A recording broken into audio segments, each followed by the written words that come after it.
You have asked a hard thing. Nevertheless, if you see me when I am taken from you, it shall be so for you. But if not, it shall not be. And as they were walking along and talking, behold, the chariot of fire appeared with horses of fire. And they were separated, the two of them. Then Elijah went up by a whirlwind to heaven. And Elisha was watching if he was crying out, my father, the chariot of Israel and its horsemen. And he did not see Elijah again. Then he took hold of his own clothes and tore them in two pieces. He also took up the coat of Elijah that had fallen from him. And he went back and stood at the bank of Jordan. Then he took the coat of Elijah that had fallen from him.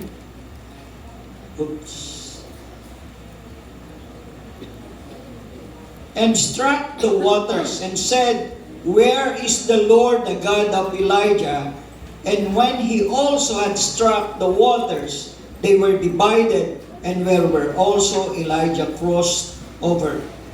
Now when the sons of the prophets who were in Jericho opposite him saw him, they said, the spirit of Elijah has settled on Elisha.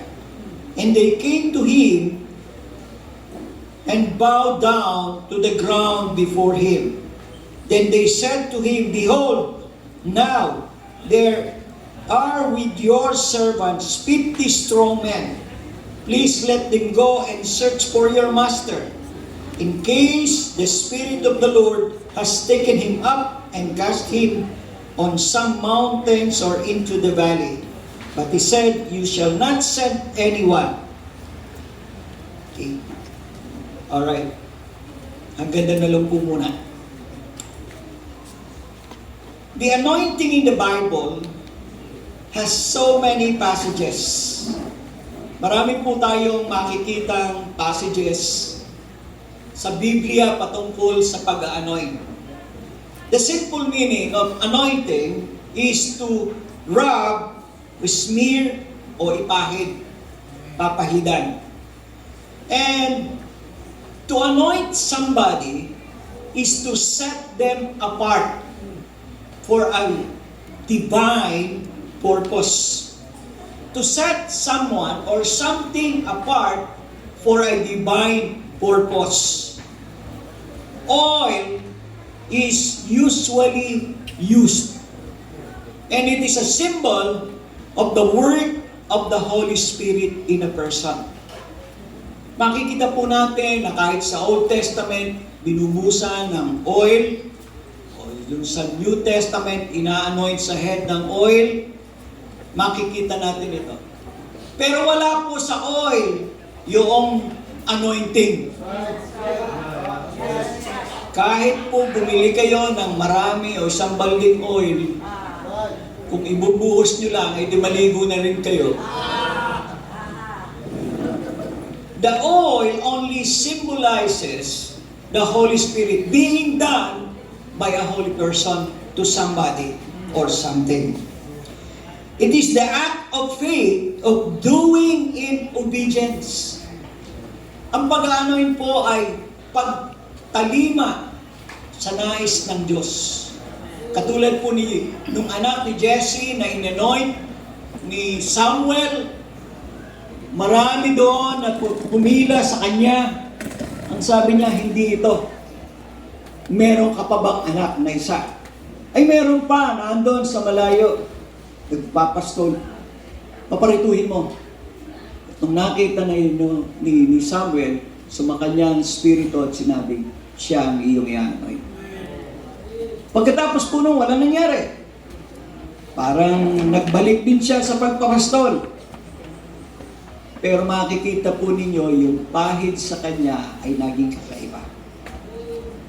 Na-conquer niya yung bear, natalo niya yung leon, bago natalo niya si Goliath. Kaya uso-uso po yung proverbyong David and Goliath.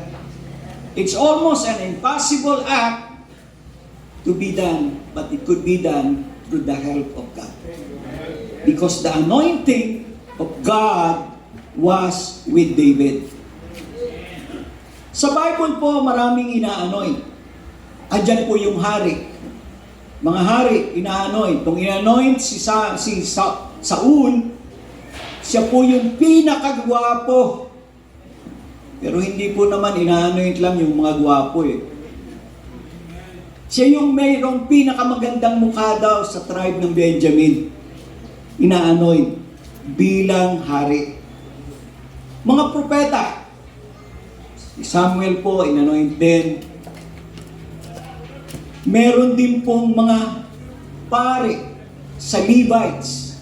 Noong sa Exodus, makikita po natin na ina-anoint sila upang bago magsilbi sa templo, bago maging karapat-dapat sa harap ng Diyos. Meron din pong mga special na bagay, mga pangkaraniwang tabo, pangkaraniwang planggana, kandelabra, mga pangkaraniwan, pero yung po ay ina-anoint at ginagamit lamang para sa kapakanan ng Panginoon. Separated exclusively for the use of God. Minsan nga po, may mga utensils pa sila na yun ay gagamitin lamang pagka may mga festival. Parang yung mga matatanda nating mga ninuno, yung mga kubyertos at saka magagandang pinggan ay pinagagamit lang pagka may bisita. Hindi pinagagamit yung kung kahit ganito, pangkaraniwan. No? Pero sa templo po, iba. Inaanoin po yun, tapos tinatago. At pagka po merong festival, saka lang nila ginagamit at nilalabas. So yun po yung mga bagay-bagay na makikita natin. Sa New Testament, meron pong ilang mga pagkakataon. Sa James 5:14, inuutusan po tayo na tawagin yung mga mananampalataya sa iglesia, tawagin yung mga nakatatanda at ipag-pray, anointing them with oil in the name of the Lord. At sabi nga po doon na prayer of a righteous man availeth much. Ina-anoint yung mga may sakit at sila'y madaling gagaling. Sa Acts chapter 10 verse 38 naman, it summarizes Jesus' ministry as being anointed by God with the Holy Spirit and power. Sinasabi po doon na si Jesus Christ inanoint ng Holy Spirit with power. Wow. Kaya siya, pagkatapos niya mag-fasting ng 40 days, dinala siya sa ilang, katapos noon, makita po natin na sunod-sunod yung kapangyarihang dumating sa kanya. Well, nag-minister pa rin siya noon bago siya mag-prayer and fasting, mga pailan-ilan, pero makikita po natin yung kapangyarihan ng banal na espiritu ay mas lumalagablab, mas matindi ang pagkakagamit sa kanya. Kahit po ang Panginoong Jesucristo, kailangan niya ng baptism ng Holy Spirit. Sa Matthew 3 verse 16, it describes Jesus' baptism. And the Holy Spirit descends on him like a dove. Jesus was anointed with the Holy Spirit. Tayo po kayang mananampalataya, makakagala tayo, makapag-ministeryo tayo nang walang pahid ng banal na espiritu. Hindi po drama, hindi po entertainment. Ang pagmiministeryo po ay isang banal na gawain, kaya kailangan natin ang banal na hipo ng Diyos. Ang una kong nakikita sa pinag-aralan natin ay yung desire. Dapat may desire ka. Doon sa nabasa natin, sinabi ni Elijah kay Elisha, ano ang gusto mo? Alam mo ako'y kukunin ng Diyos. Ano yung gusto mo? Ang sabi ni Elisha, ibigay niyo po sa akin yung double portion ng inyong anointing. Mismong si Elijah, hindi siya makapaniwala na kaya niya. Sabi niya, mahirap ito. Dahil alam niya, hindi siya rin nagbibigay. Sapagkat sa Diyos, lamang siya nagtitiwala. Kaya sabi niya, pagka ako'y kinuha na, at nakita mo yung aking kapa ay lumaglag, kunin mo. Desire. You must have a desire for God's anointing. Amen. Each one of us must have a desire for God's anointing. Amen. Ang nakikita ko po doon, yung desire niya, pinakita niya by staying close to the source. 3 beses siyang discourage. Una, doon sa, I think, hindi man Jericho, Bethel. Sa una sa Bethel, sabi niya, dumito ka na lang at ako'y pupunta doon. Sabi ni Elisha, hindi po, sasama po ako sa inyo. Ako po ay mananatiling kasama niyo. Hindi po ako magpapaiwan dito sapagkat may pangako ko, kasamahan kita. Bethel, the place where Jacob was met. Hallelujah. Yung pong place kung saan na-meet ni Jacob ang Panginoon. It's a place na meron ng anointing. Pero sabi niya hindi. Sasama pa rin po ako sa inyo. Hindi siya napigilan. Pumunta siya sa Jordan, where baptism were being made. The Jordan River. Ang Jordan po, napakaliit lamang pero mahaba. In fact, yung pong poste at saka hanggang dito, meron pong dyan, Jordan na ito, Israel. Andyan yung bantay ng mga taga-Jordan, andito yung bantay ng Israel. Hallelujah. Makikita nyo, nagkakawayan lang sila. At yung po ay umaawas ang tubig pagka maulan. Pero pagka yung po naman ay summer, ay makikita po nyo na halos o konti na lang yung tubig. Nakakatuwa po yung experience ko doon.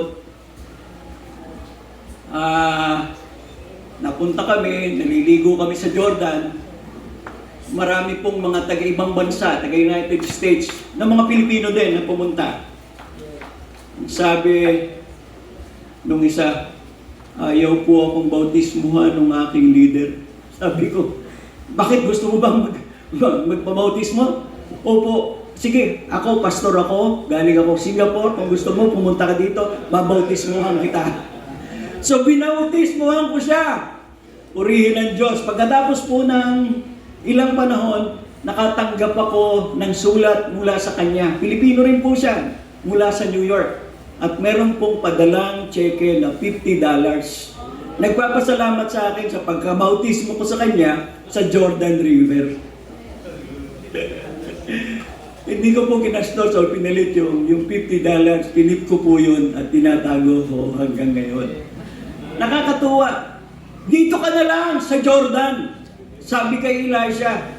Ang sabi niya, ayoko. Naipangako ko sa sarili ko, nasasama ako sa iyo. Sasama ako sa iyo. Sabi siguro ni Elijah, makulit talaga itong si Elisha. Sige, pumunta sila yung kahuli-hulian sa Jericho. Jericho na kung saan andon yung mga kaiba na, hindi na mga Israelitas. At ang sabi niya, dito po ako. Na makikita po natin si Elisha pwede na siyang naroon sa Bethel. Andun na yung presensya ng Panginoon. Pero hindi niya minithi yun. Ang minithi niya ay yung tao mismo ng Diyos. Tangible. Ang isa po sa nakakalaban natin sa anointing ay kung saan tayo namamalagi. Kung sino yung ating mga kasama. Young people, especially, malaki po ang inyong network. But tell me who your friends are, and I'll tell you who you are. Magkakaiba po yun eh. Kapag ikaw ay inanoint o ihiniwalay ng Diyos, nawawala po yung anointing kapag ang nakakasama mo, yung mga nakakakiskisan mo, ay hindi mga Kristiyano. Sapagat sa ministry, may wear and tear din. Nababawasan tayo. Kaya nga, ang sabi ng Panginoon, pray daily. Approach God daily, for we should always be close to God. Dumikit kayo dun sa may mga anointing. At palagi kayong maladagdagan din ng anointing. I tell you, bumarkada kayo dun sa may mga pahid ng Panginoon. Hallelujah. Ang barkadahin nyo yung may mga tawag na malinaw sa Diyos. Hallelujah. Mga kapatid, mahal po tayo ng Diyos. In the last days, ang pangako niya, ibubuhos niya ang kanyang grasya at awa ng mas nakararami. Pero bakit po konti ang gumagawa ng himala? Dahil wala sa kanilang ang anointing. O maaaring minsan nasa kanila pero nawala. Dahil sa pagsubok, dahil sa bisyo, dahil wala silang commitment. Iba ang naging desire nila sa kanilang puso. So, makikita po natin dito, you must have a desire. Stay close. Elisha was asked to leave from him, but he remained. Although ang source natin ay yung mga nakikita nating modelo, God is still the ultimate source that we can find. By prayers and fasting and reaching to the ministry and reading the Word of God and ministry, we can have a greater anointing.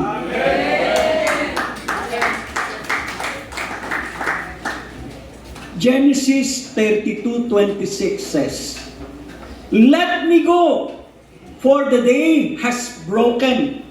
To which Jacob replies, "I will not let you go unless you bless me." Dapat po ganun yung attitude natin. Hindi kita pakakawalan, Panginoon, hanggang hindi mo ako pinapagpala. Dapat merong intense desire tayo.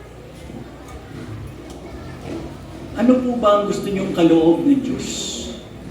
Gift of healing? Gift of miracles? Interpretation? Prophecy? Ano? Or gifts of service? Kaya pong ibigay ng Diyos ang hinihiling niyo. Mag-desire lamang tayo.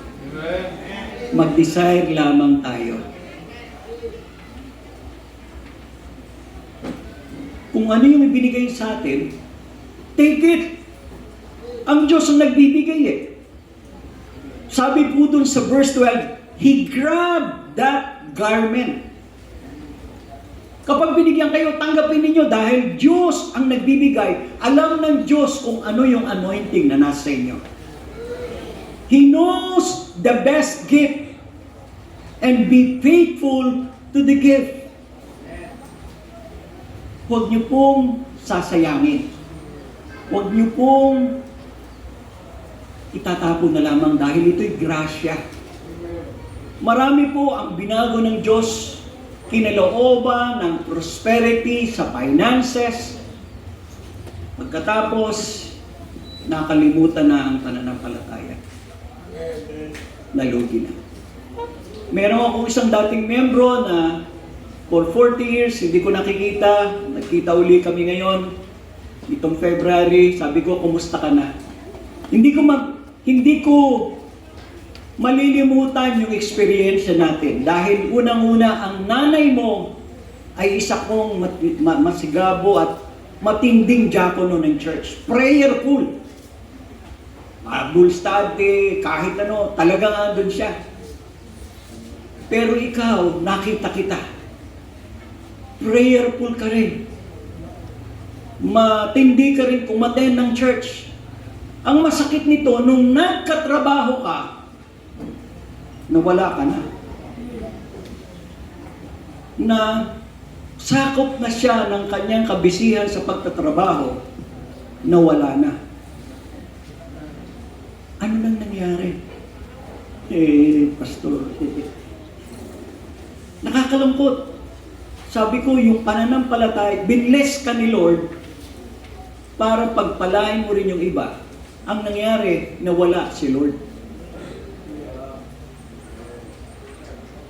Mga kapatid, huwag po nating ipagpalit ang gantimpala ng Diyos sa mga karnal na mga bagay.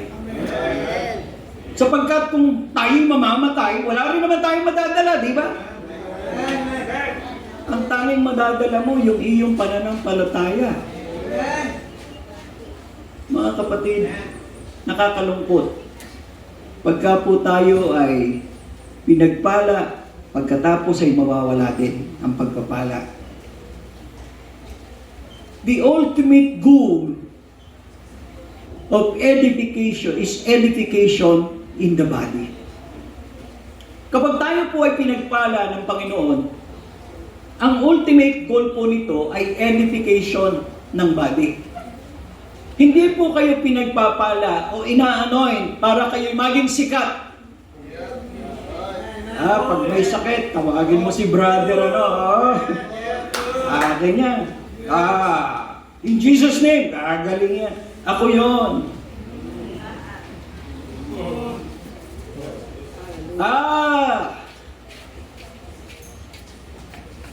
Ako din ito magpapagawa ng ating church. Ako yung chief.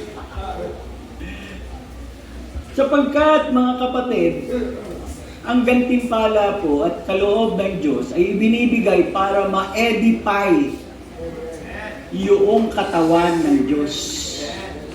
Hindi po para sa kung ano. Hindi para sa iyo. Ikaw lamang ang ginagamit nito para ang body ay mapalakas. Para ang body ay mas maging masigla. So wala dapat tayong pagmamalaki. Hallelujah. Desire for the greater gift. Ang sabi nga ng Bible. Kung pagkakalooban ka ng Diyos, ito ay sa awa at sa grasya niya. Panampalatayaan mo, angkinin mo, at gawin mong kadaki-dakila para sa harapan niya. So first is desire. The second thing that I need to say is you discipline. Discipline. Sa pagdisiplina, kayo po ay susubukin. Halimbawa, yung gift ng pagpapagaling. Kapag nakapagpagaling ka, Sa iyo ba ikaw ba talaga ang nagpagaling doon? Ang kapurihan ba ay sa iyo? Oy, brothers, thank you ha, thank you. Yung iba naman, hindi sa akin yan. Hindi ako yan. O ikaw yung nagbibigay at nagbabalik ng kapurihan mula sa Diyos. Take it kung ano yung binigay sa iyo, pero tetestingin ka. It is a time of putting your faith into what you believe. This could be trial and error. Pag bago-bago pa po kayo, magle-lay hands ka, hindi naman gumaling okay lang. Kung hindi gumaling, hindi naman ikaw nagpapagaling Sa susunod, lay hands ka uli. Gumaling. Praise the Lord. Sa susunod, hindi naman gumaling. Kailan ba? Kailan ba gagaling? Kailan ba hindi? Ang nagpapagaling lang po ay Panginoon. Hindi po tayo. Hindi ito isang ilaw na isuswitch mo lamang, mamamatay, mabubuhay. Kaya nga po, kailangan natin ang matinding panalangin para ikaw ay nakakonekta sa source. Kung wala po kayong connection sa source, kahit na po kayo kanumang bagay na gawin nyo, hindi gagaling. Parang nung po kami nasa Luneta, crusade ni Morris Cirulo. Siguro yung mga iba sa inyo, hindi pa kilala si Morris Cirulo dahil hindi pa kayo pinapanganak. Bago po kami pumunta doon ay mananalangin na kami doon sa convention center. At pagpunta namin doon, grabe po yung movement ng Holy Spirit. Mga isang oras pa bago magsimula yung crusade, ang dami nang gumagaling. Ang dami nang gumagaling. Pipi, bulag, pilay, lahat. Nagtatakbuhan na, nagkakagulo na ho doon sa grandstand, sa Luneta. So, lumibot din kami at mayroon kami pinagpe-pray. May pinagpe-pray kaming mute, deaf and mute. So, sabi nung isa, ilabas mo yung dila mo. Sabi, hindi yun nakakarinig yan. Deaf and mute nga Hindi yun nakakarinig yan. Say niya. So, nilabas yung dila. Ang ginawa ng isa, kinurot. In Jesus' name! In Jesus' name! Sabi nyo, aray! Na, nagsasalita na. Hindi ho, kinukurot nyo Marami hong ginagawang drama. Pero hindi natin kailangan yung mga drama at saka mga entertainment, yung mga action na yan. Si Pablo nga panyo lang yung pinadala, gumaling. Hindi po natin kailangan mag-theatrerics tayo. Magpakita ng kung ano-anong gilas. Sapagkat ang Diyos, makikita po natin, pag kumilos, kikilos. Katulad po ng isang pangyayari sa amin. May pinag-pray kami na aalihan ng demonyo. Wala po kami nakitang pagbabago. Yun ay nag-play ng Spirit of the Glass. 10 sila ng mga high school student. Siya ay isa doon sa mga naposes. Alas 12 ng gabi, pinatawag kami, pinag-pray namin. Parang walang nangyari. Wala lang. Umalis kami. Kinabukasan, bumalik kami. Magaling na. Masasabi ba namin kami yung dahilan? Samantalang nung umalis kami, wala namang nangyari. Ibabalik namin sa Diyos ang tunay na kapurihan. Meron pang pangyayari na pinag-pray din namin na naaalihan ng demonyo na kukulang. Yung paa niya ay Mahaba yung isa. Tapos sumusuka siya ng centipede tsaka buhangin. Sumusuka siya ng centipede at tsaka buhangin. Sabi nung prayer ako, parang walang nangyayari.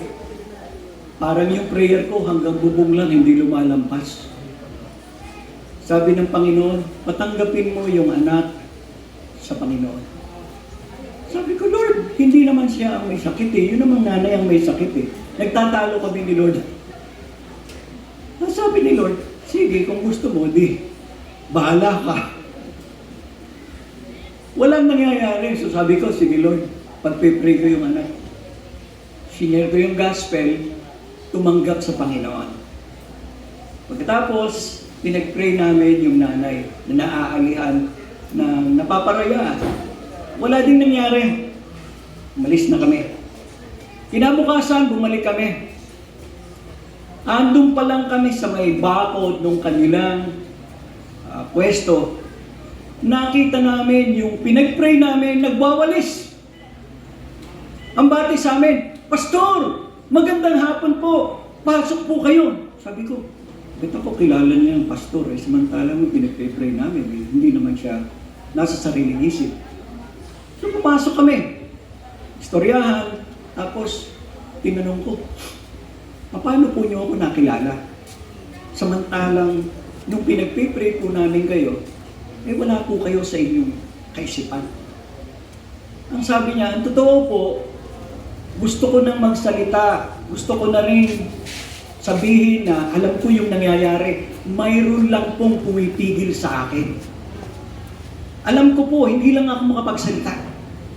Pero nung ako po'y natulog at ako po'y nagising, balik na po ako sa normal. Kaya po ito, pagising ko, nagsaing ako, pinakain ko yung aking mga kasamahan dito sa bahay, at ngayon po, nagwawalis na ako ng ano. Umalis sila, bumalik ng Bicol, ng healed yung babae. Masasabi ko bang ako yung nagpagaling? Hindi! Dahil nung iniwanan namin siya, ganun pa rin sa kanyang ano. Pero mga kapatid, ang Diyos ay kumikilos sa ating mga panalangin.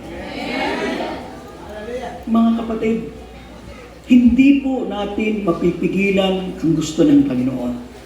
Hindi po natin masasaklaw kung anong gustong gawin niya ang Panginoon. You learn and discover how and when to use them. As you go along, masasanay po kayo sa ibinigay sa inyong kaloob ng Panginoon. Dadagdagan pa yan pagka kayo ay faithful. Hallelujah. I would say, ang Diyos, kinlooban po ako ng pagpipray sa mga may sakit, discerning of spirit, prophecy. Yan po. Pero sa awa pa rin ng Diyos. Marami akong pinag-pray, hindi ko balik. Pero titigil ba ako?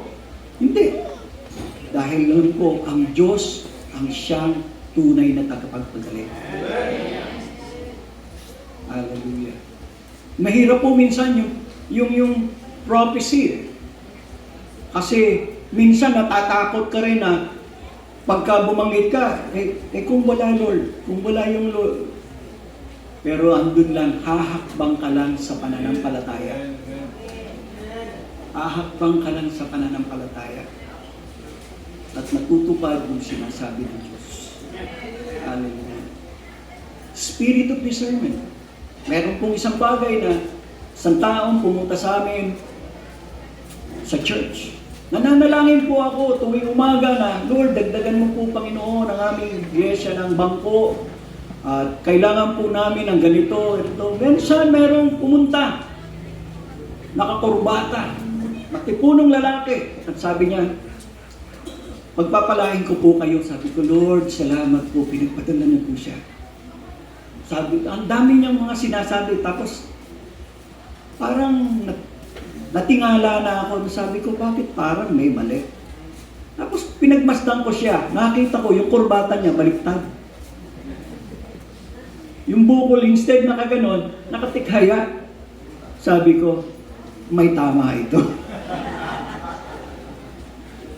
May tama ito. Spirit of faith. Minsan ako, nananalangin ako ng malaking offering. Malaking offering sa church. Hallelujah, Lord. Tapos mayroong mga dumating na taga-United States. Oh Lord, salamat. May mga bisita kami. Mga ano. Tapos, nung nagbibilang na yung teller namin, Pastor, ang dami ng offering natin. Sabi ko, nasaan? Ang kapal, kaganon. Sabi ko, tapos pagtingin ko, wow, violet pa. Sabi ko, Lord, salamat. Sabi niya, Pastor, may diferensya. Bakit?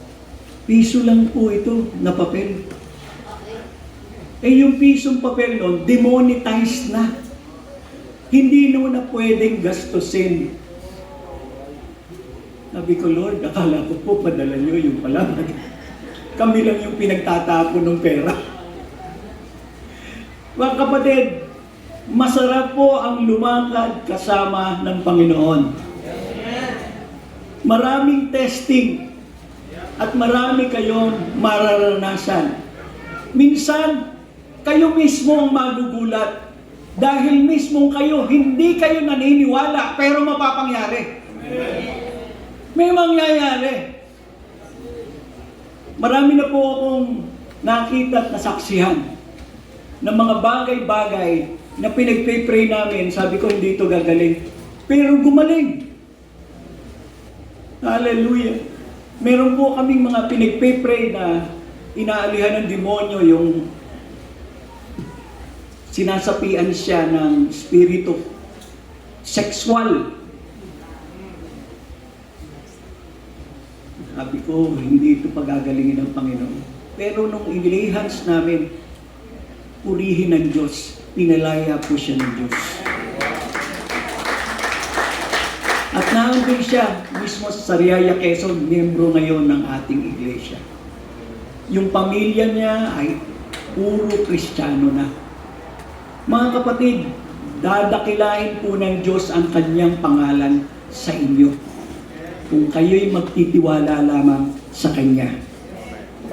Hindi lamang po yun makikita ninyo yung mga bagay-bagay, kundi mare-recognize din ng iba. Sabi dito sa verse 15, nakita ng iba. And this is also a test. Will your head be bigger? Humbling up of acceptance and giving glory to God is what supposedly our means and act after we receive the gift from God. Faithfulness is the key to whom much is given, much is required. At yun po ipapaliwanag ko mamaya. Makikita ng iba, bakit nabago ka na? Bakit ganyan ang pananalita mo? Bakit ganyan? At pagka nakita nilang inaipag-pray mo at gumaling, sabi niya, anong kapangyarihan na sumasayo? People will recognize you, pero sana po hindi ito magpalakit ng ating ulo. Kundi ibalik natin ang kapurihan sa Diyos. Lastly, hindi lamang po desire, hindi lamang po discipline, kundi magdi-delight. There are 7 levels of anointing. Ang una, yung pong tinatawag nating awakening. You've been awakened. You've been saved by God. Nung una, hindi mo naman kilala ang Panginoon. Ngayong iniligtas ka ng Panginoon, you feel special. At sabi po doon, mayroong pumapasok sa ating kakaiba. Hindi ka ipinanganak mula sa laman, kundi pinanganak ka sa Espiritu. May pahid ka na ng Espiritu. Every one of us has a rub of the Holy Spirit already. Yung tinatawag na gift of the Holy Spirit, yung baptism baptism of the Holy Spirit ay yung tinatawag po nating second blessing. Makikita po natin yung mga apostoles. Sila ay nakasama na ng Panginoon. Nakakita na sila ng himala, naggumawa pa sila ng kanila. Pero they were told to tarry in Jerusalem and wait for the Holy Spirit. And sabi doon, you shall receive what? Power. Power. Kapangyarihan. Magkakaroon ka ng kapangyarihan. You suddenly awaken for a deeper purpose. You suddenly hear things about God. Hearing His voice for the first time. Makakarinig ka ng mga boses ng Panginoon na hindi madadaya. Awakening is a gift na nagsasabi sa iyo na I have chosen you. God has chosen you. Sabihin mo sa sarili, God has chosen me. But what we do with the gift will determine whether you advance or not. What will you do with the gift? Anong gagawin mo? Katulad ba ito nung nagkaloob na binigyan niya ng kaloob na yung isa nagtago at nung bumalik, nasa na? Ang sabi nga, yung naging pabaya ay kukunin at yung naging matipuno, dadagdagan pa.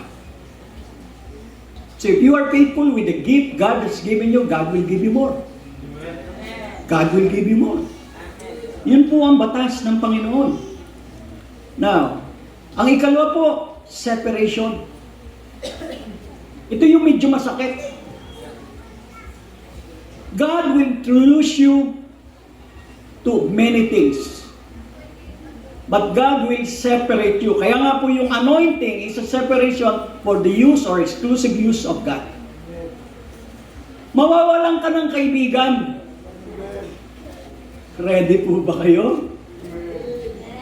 Mawawalan ka ng kaibigan. Ihihiwalay ka nila dahil ang Diyos, gusto ng Diyos na ikaw ay banalin. Masakit ito, hindi ito madali. Kakalimutan mo yung mga magsusugal mong mga kaibigan. Tatalikuran mo yung mga imbitasyon mong mga pangit na magparte-parte. Pangit. Palagi ka na lang sasabihin sa simbahan. So what? So what? Palagi ka na lang kasama ni pastor. So what? So what?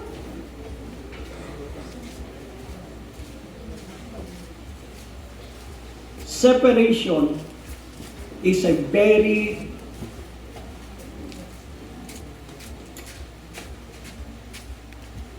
sabi natin, masakit na proseso. It is not optional. It is required. Sapagkat lahat ng ginagamit ng Diyos, hinihiwalay niya. Hindi tayo ordinaryo. Tayo ay special. Amen. Tayo ay special. Amen. They want anointing, but they don't want to live their old life. Kaya yung iba, nagsisimba pero naninigarilyo pa, nagsisimba pero umiinom pa, nagsisimba pero nagpaparty pa, nagsisimba pero may kaibang karelasyon.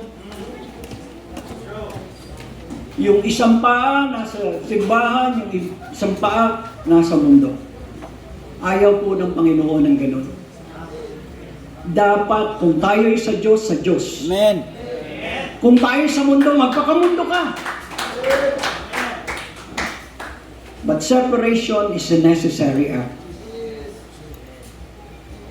This is a season you could be lonely. Ang ikatlo pong anointing ay yung service. Dito kapag ikaw ay meron ng nagmi-ministeryo ka na. Maaring ikaw ay lalampaso lang ng floor ng church. Maaring ikaw ay nagwawalis lamang. Alam niyo po yung una kong ministry sa church? Karpentero. Tsaka po ako yung naglilinis ng toilet. Sino sa inyo yung gusto maging tagalinis ng toilet? Ah. Kaya po ang ministry ko ay from toilet to pulpit. If you are faithful in little, you will be given much. Hindi ko rin po pinangarap magpastor. Pero pinalooban po ako ng Panginoon. In this, you begin to feel a purpose. May purpose pala, gagamitin pala ako ng Panginoon. And the gift is now being manifested in your life. Kung ito ba ay gift of healing, kung ito ay prophecy, kung ito ba ay gifts of service, or kung ano man. Faithfulness without hunger leads to stagnation. Kaya po kailangan may outlet yung ministry natin. Kapag walang ministry, mag-i-stagnate ka. Yung fourth level ay yung authority. Wow, iba na to. Mayroon ka ng autoridad. It's not an upgrade, but it is a transformation. It requires death, not physical, but death to the flesh. More warfare. Dito talagang makakakita na po kayo at makakaramdam ng kaaway. Hindi lamang sa flesh, kundi mismo yung demonyo. Yung demonyo. Sino po sa inyo nakapagpalayas na ng demonyo? Hindi madali po yun. At saka kung hindi po, kung bago-bago lang po kayo, huwag kayong magpapalayas ng demonyo. Diba sa Bible, ang sabi nga ng demonyo, Paul and Silas, I know, but who are you? Tapos sila pa yung pinoses. But if you are given at this level of authority, iba na po yun.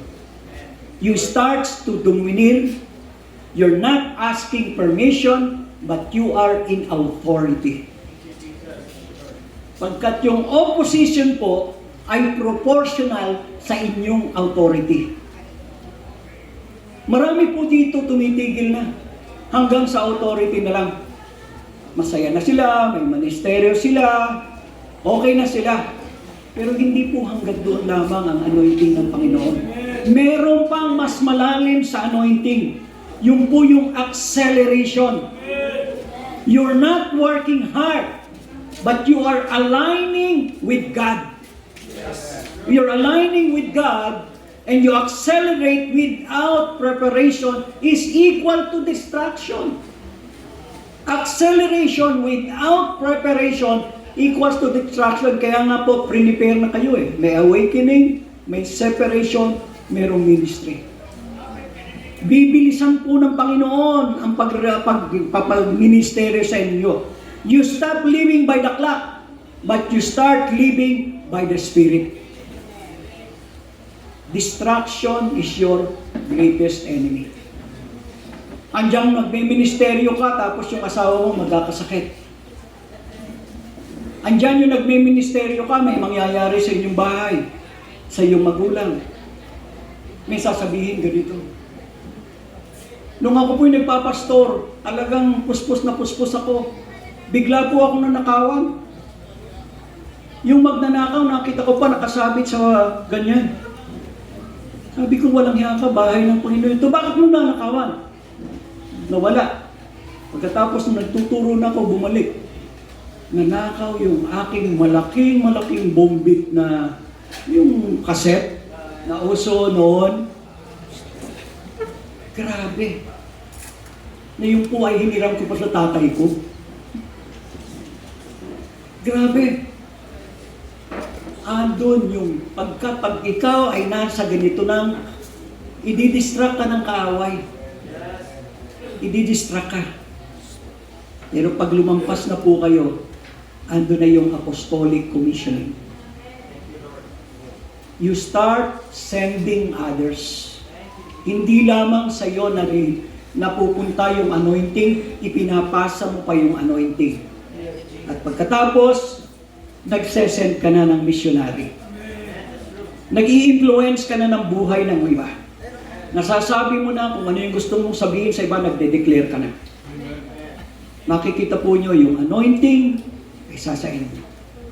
At ang panghuling level, yung tinatawag na secret place. Yung secret place is a walk and intimacy with God. Hindi lamang po kayo nagkukuman, nasa inyo na ang presensya ng Diyos. Na yung mga tao magsasabi, bakit ganyan ka? Bakit biglang may nangyari? Bakit ganon? Sasabihin nyo, ewan ko. There was a time in my life, I was down. I was not 100% sold out for God. Inibitahan ako mag-preach. And I preach. Sabi ko, alam ko naman mag-preach eh. And I preached so hard that the church got revived. Grabe po ang pagkilos ng Diyos. At merong isa na nagwawala. Sabi ko, nakaka-istorbo ito. Nilapitan ko, nilay hands ko, tumigil. After that, mga 2-3 weeks ago, nag-evangelize kami sa Orchard Road. Bibigay kami ng tracts. Nakita ko yung nagwawala. Sabi ko, oh, ano, kumusta ka na? Ito po, mabuti po. Sabi ko sa akin, pasensya na po kayo kung ganun po ang reaction ko nung nag-preach kayo. Sabi ko, bakit? Ano bang nararamdaman mo? Kasi po, nung bumaba po kayo sa stage, hindi po kayo nag-iisa. May kasama po kayo. Sabi ko, solo lang naman ako. Hindi ko naman kasama yung asawa ko. Solo po kayo, pero may kasama po kayong lumalakad katabi niyo.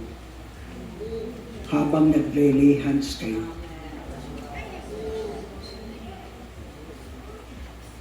Hallelujah. Hanggang ngayon po, pagka naalala ko yung kinikilabutan ako. Pagkat ang presensya ng Diyos, sa atin ito. Ang grasya ng Diyos ay sa atin. Sa akin pong pagtatapos, sa 5 pagkakaloob ng anointing sa Bible, sa New Testament, when God says, you shall receive power. 3 po doon ay merong simbolo o sign na natanggap nila ang banal na Espiritu. Yung po yung speaking in tongues. Speaking in tongues. In other words, hindi mo ito sariling lingwahe. Hindi mo ito gawa-gawaan. Ito ay kaloob ng Diyos. Lahat po tayo ay hahayo. At bago po tayo humayo, kailangan natin ang kaloob ng Diyos. Sino po sa inyo may gusto ng kaloob ng Diyos? Amen.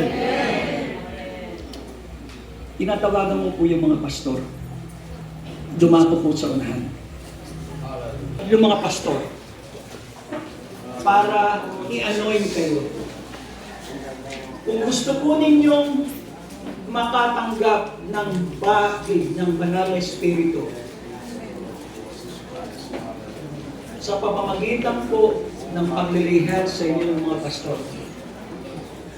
Ang kailangan sa likod. Tatanggapin po ninyo po ngayong umaga. Lalo-lalo na yung mga hindi pa nakakatanggap. Kung nakatanggap na kayo, nag-backslide kayo, pwede pa rin po kayong tumayo upang muling magtimpalaan ng bahid ng Panginoon. So if you want that, please stand where you are. Stand where you are. Tumayo po kayo at may magpe-pray po sa inyo. Lord God.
Father, you said in your word, we will lay our hands and the sick shall recover.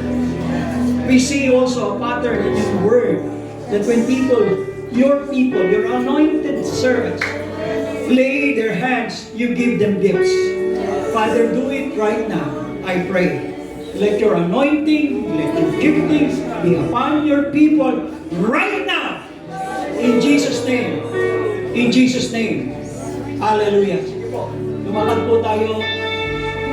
I-hands po natin yung ating mga membro, yung ating mga young people. Let yes, to go. You go and lay hands with those who are standing. Hallelujah. Hallelujah.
If you want more presence of the Lord,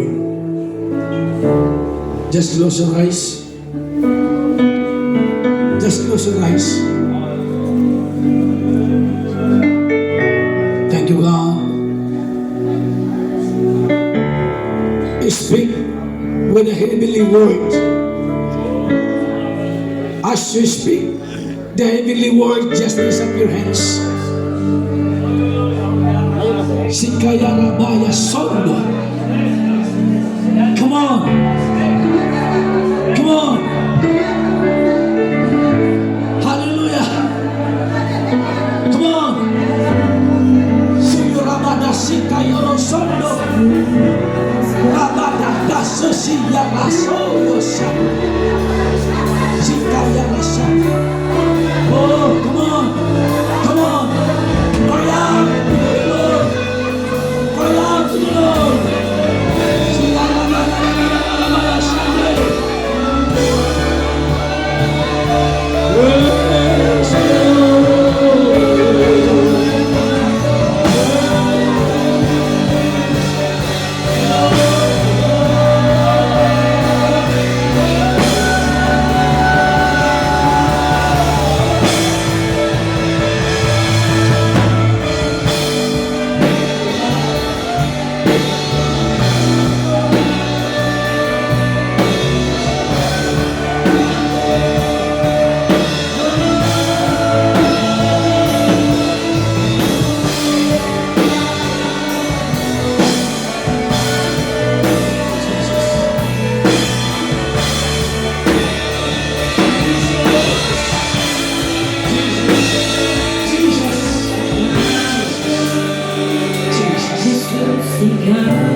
Thank you, God. Ang karapatan ng aming pagsamba. O Diyos, ikaw lang. Jesus, ikaw lang.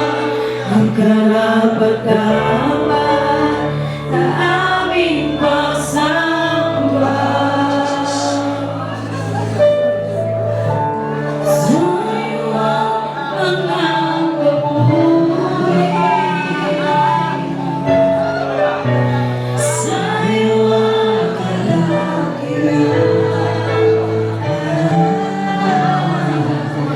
Ang kabunan ng pagtitiyan.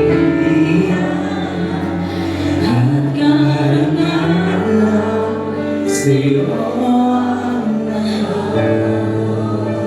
Listen to this. If you remember, today is Friday. Today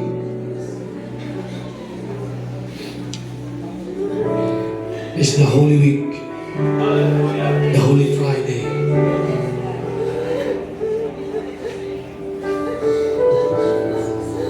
This morning, early in the morning, around 4 o'clock, while I'm passing by, going to McDonald's, I saw a lot of crowds. I think 300. But when I see, they're doing the procession because they boasting themselves that they are really a true disciple of God. While I was driving, I rebuked the spirit of idolatry. Because the spirit of idolatry, it affects your financial. It affects the nation suffer. That's why only the anointing of the Lord can break every shackle, every chambers against your life. The anointing is very important. Today, we continue. While we sing a song just now,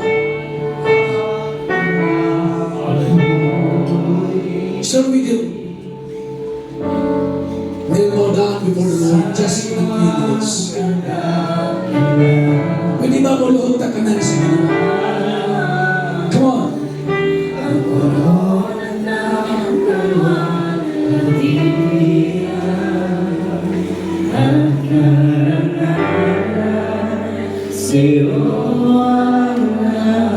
Tanan taluhod. The worship team, please. Only the keyboard can play. The worship team, kneel bow down before the Lord. The drummer, Amen. The multimedia, just kneel down before God. The presence of the Lord is so strong over this place. While you kneel down before God, sign of recognizing how Jesus suffered on the cross. Thank you, Jesus.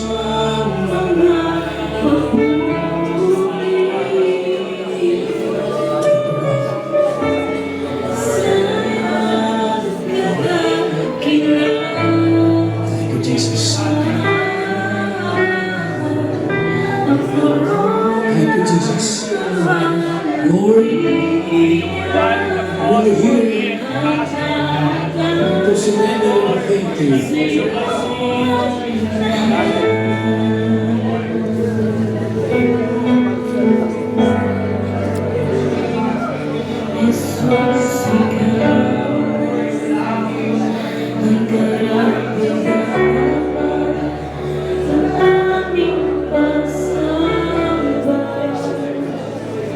Oh Dios, Jesús,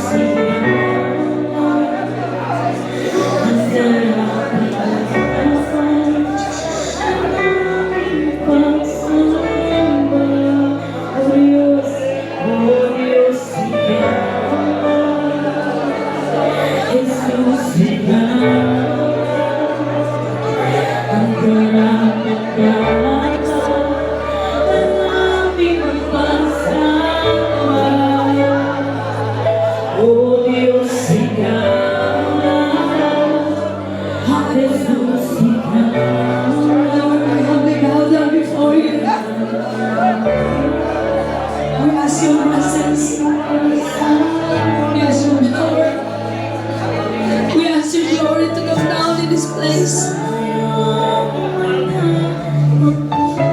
And we remember how you died on the cross.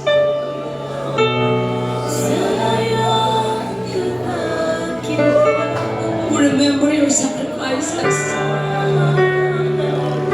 We love your passion to the lost. Remember, Lord, you give us a new life. We receive that salvation free. Lord Jesus,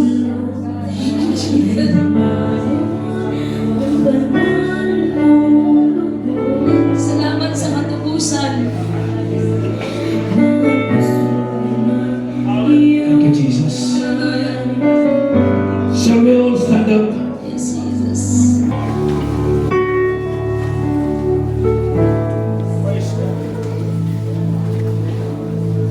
Just raise up your hands.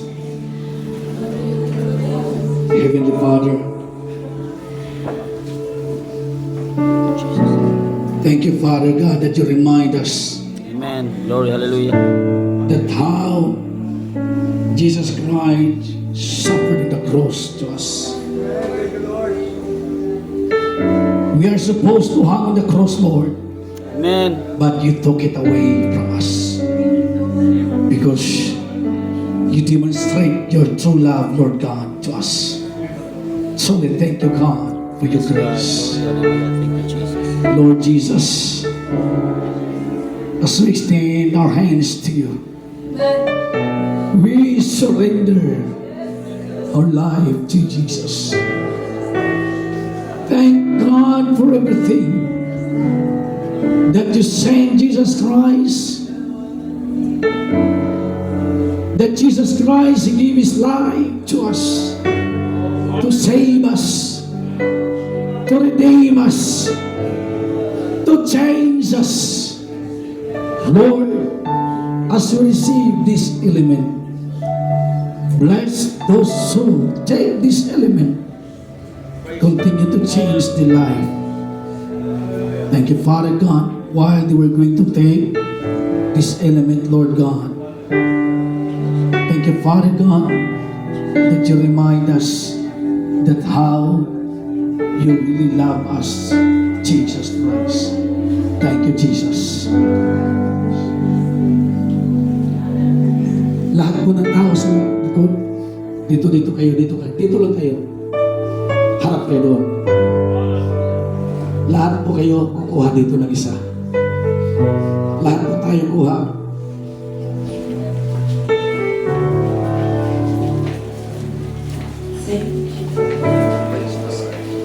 Thank you for the cross, Lord.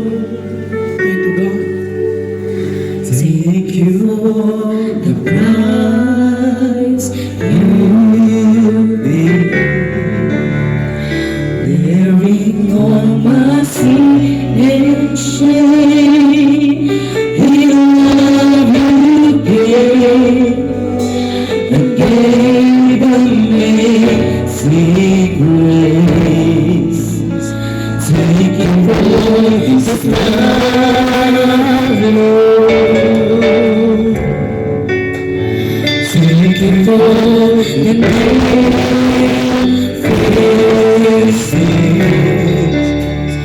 Wash me in your blessing rose. Now I'm yours. Your forgiveness and grace.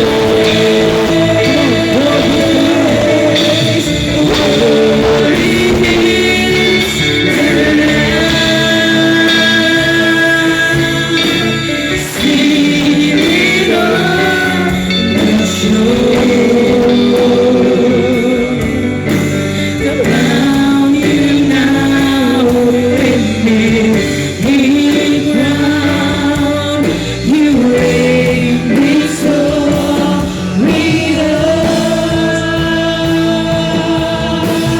High and lifted high. Iwas natin ang ating mga komunyon sa Panginoon. Jesus, Son of God,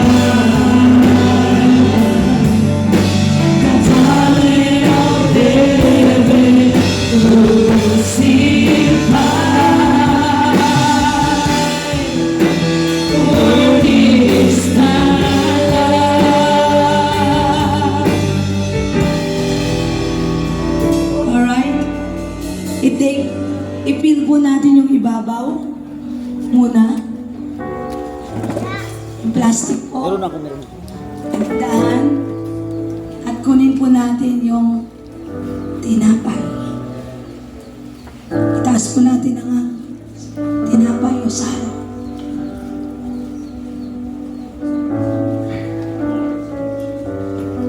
Are you with me?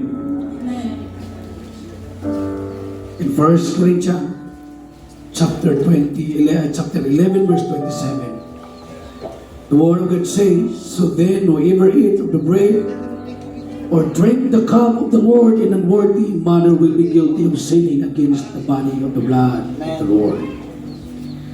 Everyone ought to examine himself before they ate of the bread and drink from the cup. For those who ate and drank without discerning the body of Christ, eat and drink judgment of themselves. This is a big reminder to us before we may partake this sacred element. Shall we ask forgiveness to the Lord? Amen. Hallelujah. While you holding the bread that represents the body of Christ, in a moment, just a few seconds, pwede bang sabihin po natin kay Lord ano man ang nagawa po natin? Just in a minute. Sige po, sabihin niyo po.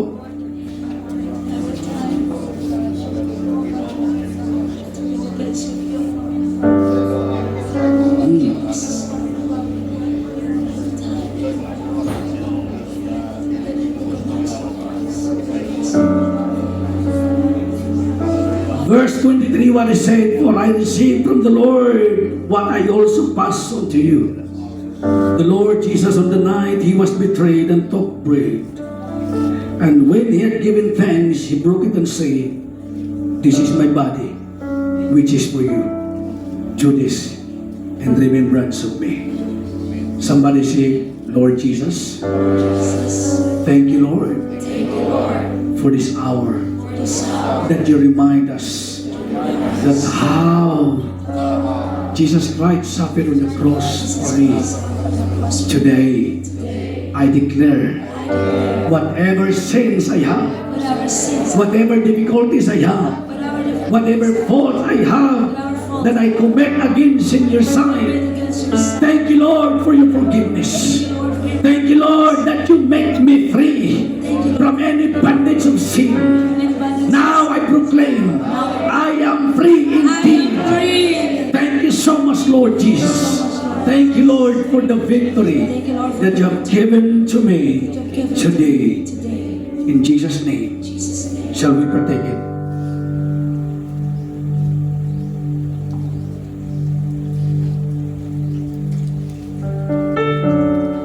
Shall we raise up the cup?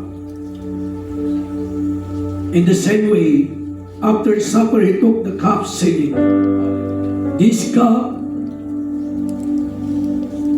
is the new covenant.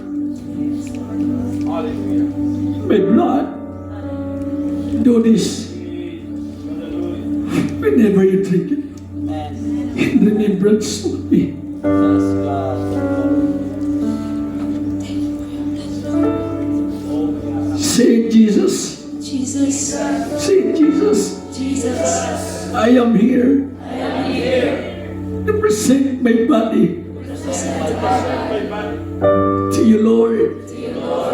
Thank you, Jesus, that you wash away my sin. You wash away my bad habit. From today onward, I proclaim, while we are going to take this cup, thank you, Jesus, I declare my life will never be the same again. Thank you, Lord. I am free indeed I am free because of your blood because of your that shed on the cross for me. Thank you, Father, that I am free. I am Thank you, Jesus. Thank you, Lord. Shall we partake?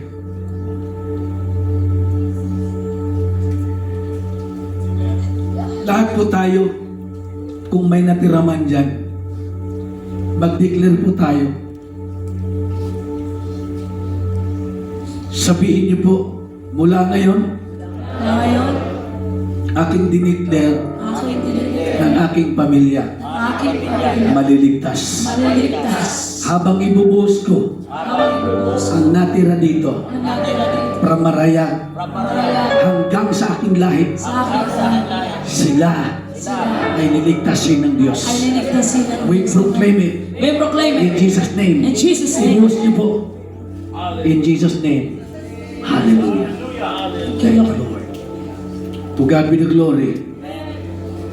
To God be the glory. Amen. Let's all be seated. In Jesus' name. Amen.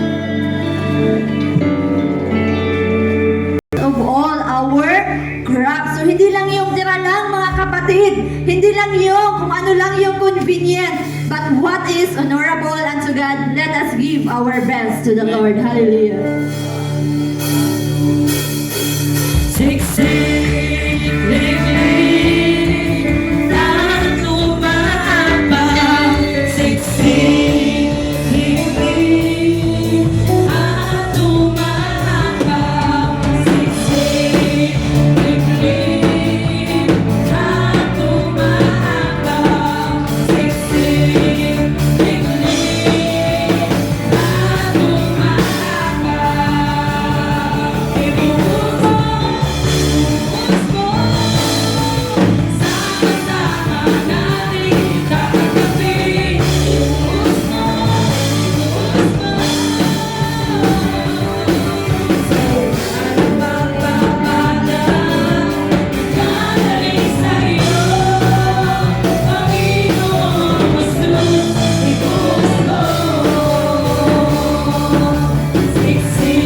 Praise God, tumayo po tayong lahat.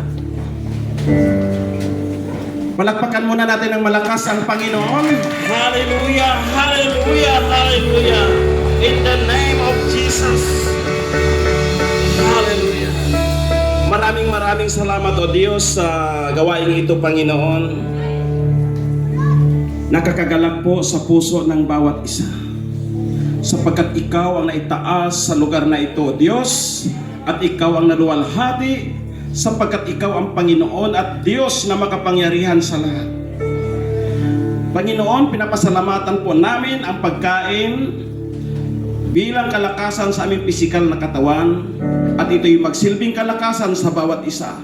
At kagamit-gamit, Panginoon, sa iyong ministry, maging sa pisikal at spiritual na buhay. Lord, patuloy mong pagpalain ang lahat ng nagbigay nito, mga sponsors, Panginoon, at lahat ng mga manggagawa na nandito at yung mga anak, sa tanging pangalan ni Jesus, ang lahat may magsabing, Amen. Happy lunch everyone, and have fellowship to one another.